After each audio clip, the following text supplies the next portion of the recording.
Tahle práce mě asi přivedla náhoda. Jsem byla na nemocenský, hledala jsem nějaký přivýdělek, dostala jsem nabídku dělat v realitní branži. Takže vlastně něco zlé je k něčemu dobré.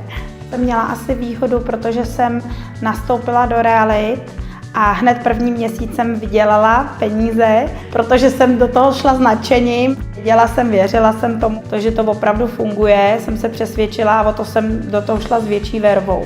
Chápu, že lidi moc nevěří práci realitního makléře, protože se asi s někým už potkali, ale jak říkám, já nepotkali ještě mě. Já do každého obchodu a prakticky do všeho, co chci dělat, dávám srdíčko. Že do toho zapojím tu svoji osobnost a to svý kouzlo. Pracovní den to je těžký říct, protože každý den je jiný. Pracuji jakoby v terénu jako makléř, někdy mám na starosti celou pobočku, takže trénink pobočky. Někdy samozřejmě o víkendech jezdím na prohlídky, protože jsem makléř, který dělá furt.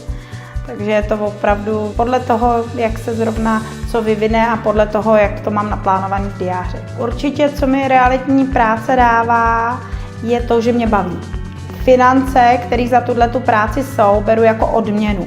Neberu to, že bych to kvůli nim dělala. Já miluju tuhle práci, protože jsem se v ní našla jak v seberealizaci, tak v tom, že ten obchod mě baví. Já to mám ráda, tu komunikaci, i když je občas s těma lidma těžká. Získáte tím velké možnosti, velká příležitost pro mě. Nebudu dělat nic jiného už a strašně mě baví.